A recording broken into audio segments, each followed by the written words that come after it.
There's one detail in all of this that keeps coming back to me, and it's not the headlines, not the press tour, and not even the rumors about behind-the-scenes tension.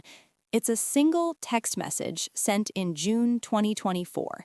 A message that, when you line it up against everything that followed, feels a lot less like a joke and a lot more like a glimpse into a plan that may have already been in motion. The conversation in question was between author Colleen Hoover, writer Taryn Fisher, and Blake Lively. They were discussing a video of Justin Baldoni's elaborate proposal to his now wife, Emily. The video, which circulated widely online, showcased Baldoni's signature style: cinematic, highly produced, emotionally expressive. It's important to clarify something that often gets lost in commentary. The proposal itself wasn't just him pressing play on a video and asking a question. The video documented the proposal. It wasn't the proposal. Baldoni is a director, and the production value reflected that. Emily, an actress herself, was part of a creative partnership, not a passive audience. But the tone of the text exchange wasn't admiration. It leaned sarcastic. After referencing the proposal video, Colleen Hoover sent the link herself and added, "This video is going to be mine and Blake's inspiration for It Starts With Us." The date matters: June 19th, 2024, months before the film adaptation of It Ends With Us was released in theaters, months before public reports suggested tension, months before articles began surfacing that Ryan Reynolds was allegedly exploring the possibility of buying Justin Baldoni out of the franchise. When you rewind to that moment in June, it lands differently. It wasn't a random offhand comment about a hypothetical sequel. It referenced It Starts With Us, the sequel novel to It Ends With Us, and positioned it as something mine and Blake's. That phrasing suggests ownership, creative control, or at minimum, shared authorship in the vision. And that's where things start to raise questions.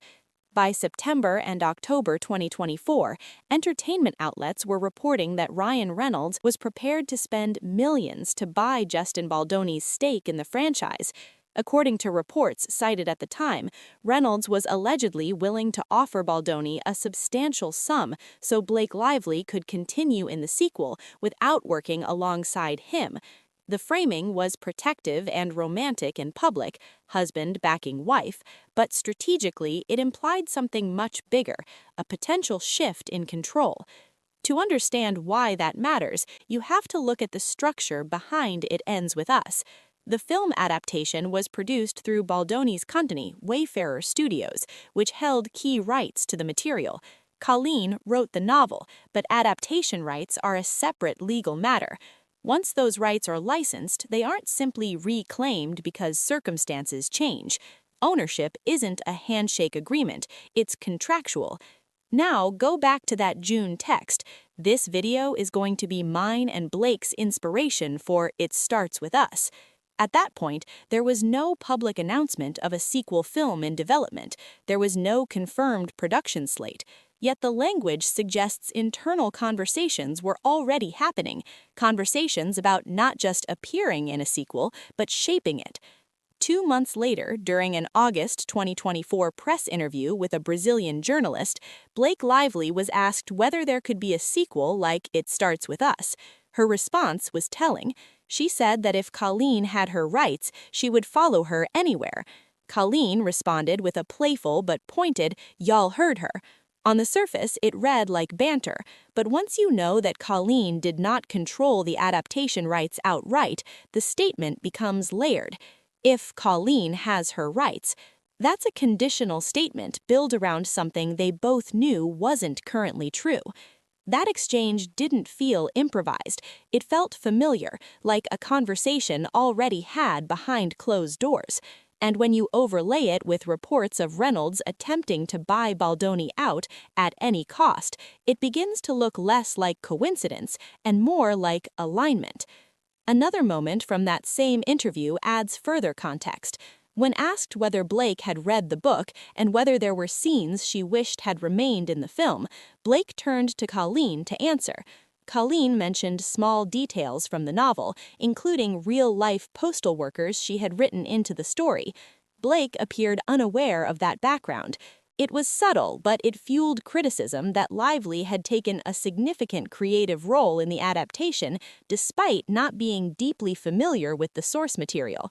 What's striking is that during the press run, Blake described being given so much authorship, both on and off screen.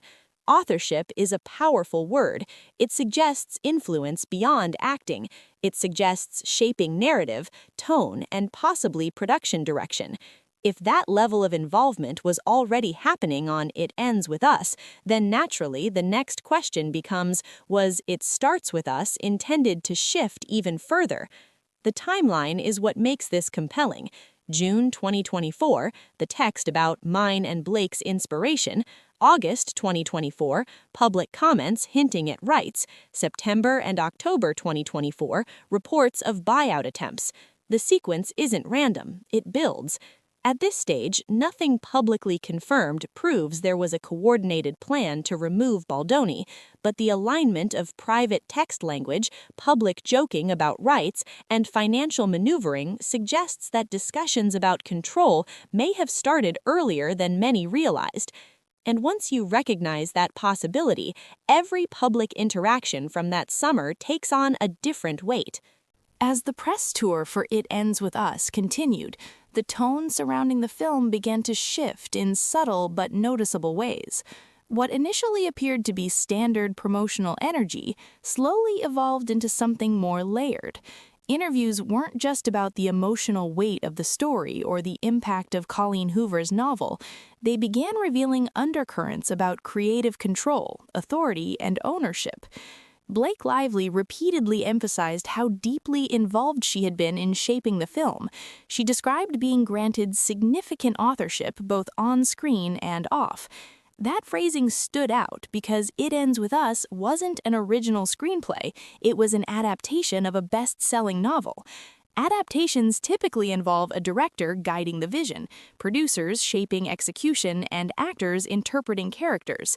When an actor publicly describes themselves as having extensive authorship, it raises a natural question. How did that influence intersect with the director's role? Justin Baldoni wasn't just the male lead. He was also the director and a producer through Wayfarer Studios. His company had secured the adaptation rights to It Ends With Us from Colleen Hoover years earlier. That means any sequel, particularly It Starts With Us, would logically flow through the same rights structure unless renegotiated. So if conversations were happening about creative direction for a sequel, they would inevitably involve him or require a restructuring of ownership. This is where the reported buyout attempts become significant. By fall 2024, entertainment outlets claimed Reynolds was prepared to offer millions to acquire Baldoni's stake. The narrative being pushed publicly framed this as a supportive husband, ensuring Blake could reprise her role without friction. But financially speaking, buying out a director-producer's stake in a successful literary adaptation isn't a small gesture, it's a strategic move. It would mean consolidating power. And power matters in Hollywood, especially when a franchise is on the table. It Ends With Us was one of Colleen Hoover's most successful novels. Its sequel, It Starts With Us, already had a built-in audience. If the first film performed well at the box office, the sequel would carry enormous commercial potential. Controlling that sequel would mean controlling a guaranteed wave of interest from millions of readers. When Blake said during the interview, "If Colleen has her rights, I'll follow her anywhere," it sounded loyal, but within industry context, it was also pointed. It acknowledged that Colleen didn't currently have unilateral control. The rights were already assigned, so the statement functioned as both praise and subtle pressure. It implied that if the legal structure changed, so would Blake's alignment. Colleen's response, "Y'all heard her," added another layer. It was playful on its face, but it publicly reinforced the idea that rights ownership was the key barrier. That's not a random comment. Rights are legal assets. Mentioning them during a press interview places the topic into the public sphere without directly challenging anyone. Meanwhile, the reported friction between Blake and Justin became part of the media narrative. Sources described creative clashes, others suggested personality differences. None of it was officially confirmed in detail, but the rumors were consistent enough to stick. When rumors of a buyout surfaced shortly after, they seemed less abrupt and more like the next logical step. If we revisit that June 2024 text about "it starts with us" being mine and Blake's inspiration, it starts to look less like an isolated comment and more like early positioning. At that point, the first film hadn't even been released, yet there was already language implying shared creative ownership over the sequel. That's forward planning. Another factor complicating this dynamic is public perception. Justin Baldoni built a reputation over the years as an advocate for vulnerability and emotional growth, particularly around masculinity. His TED Talks and public interviews often centered on empathy and openness. Blake Lively, on the other hand, brought major star power and industry influence. She's not just an actress, she's part of a power couple with Ryan Reynolds, whose production company and business ventures extend well beyond acting. When influence and rights intersect, negotiations don't happen in a vacuum, they happen within power structures. From a business standpoint, if Reynolds truly was willing to spend millions to acquire Baldoni's stake, that signals confidence in the sequel's profitability. It also suggests that discussions weren't purely emotional, they were strategic. You don't offer any cost unless the long-term upside justifies it. At the same time, Baldoni reportedly wasn't budging. Holding on to the rights would give him leverage. If "It Ends With Us" succeeded financially, he would be in a strong position to dictate terms. Selling too early could mean forfeiting future profits.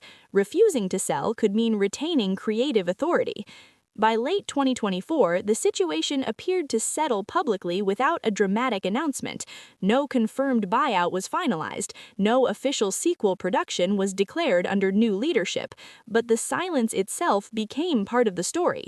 Because once discussions about rights and control reach the public domain, they rarely disappear entirely, they simmer. And behind the scenes, decisions about whether "It Starts With Us" would move forward and under whose creative control were likely still being weighed carefully against contracts, finances, and reputations. As 2024 came to a close, what remained most striking about the situation wasn't a dramatic public fallout or a formal legal battle. It was the absence of clarity. There was no official announcement that Justin Baldoni had been bought out. There was no confirmed statement that Ryan Reynolds had secured control. There was no production date for "It Starts With Us." Instead, what lingered was a trail of statements, timing, and positioning that continued to invite interpretation. In Hollywood, rights are everything. When a production company secures adaptation rights to a best-selling novel, that agreement defines who can develop sequels, who can produce them, and who ultimately controls the creative direction. Wayfarer Studios, founded by Justin Baldoni, had acquired those rights for "It Ends With Us." That foundational detail never changed publicly, and without a renegotiation or buyout, any sequel would logically proceed through that same structure. That's why the June 2024 message about "It Starts With Us" being mine and Blake's inspiration still stands out. It suggested a creative future that, legally speaking, required cooperation or transfer. It wasn't simply about acting in a sequel, it hinted at shaping it. When you align that with Blake's August comments about following Colleen Hoover if she has her rights, the pattern becomes clearer. Both statements center on rights as the pivotal issue. The reported offer from Ryan Reynolds added another layer. An offer of millions isn't symbolic, it's tactical. It signals that the sequel wasn't just creatively important, but financially valuable. If Reynolds saw enough upside to consider buying Baldoni's stake at any cost, that reflects confidence in the franchise's commercial strength. "It Ends With Us" had a massive readership base, and film adaptations of popular romance novels have historically drawn strong box office returns. A sequel would almost certainly benefit from that momentum. But there's another side to that equation. If Baldoni retained the rights and the film performed well, Holding on to his stake could be even more lucrative in the long term. Selling early might secure immediate profit, but retaining control could mean shaping the sequel and sharing in sustained earnings. From a purely strategic perspective, not budging could be the smarter financial play. Then there's reputation. By late 2024, public narratives had formed. Some fans framed the situation as Blake Lively attempting to gain more control than initially intended. Others viewed it as a clash of creative visions. Still others saw it as typical Hollywood power negotiation amplified by celebrity influence. None of those narratives were officially confirmed, but perception often carries weight equal to fact in the entertainment industry. What complicates this further is how subtle the signals were. There was no direct confrontation in interviews, no open dispute on social media. Instead, there were layered comments, slightly pointed jokes, and carefully worded statements about authorship and rights. In an industry where contracts govern everything, even small public remarks can function as leverage. The idea that conversations about acquiring the sequel rights may have begun months before release reshapes how the timeline is viewed. If discussions were already happening in June 2024, then the press tour moments weren't spontaneous, they were reflective of an ongoing negotiation.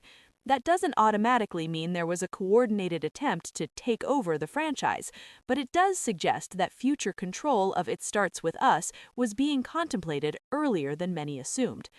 As of now, It Starts With Us has not officially moved forward under a restructured ownership announcement.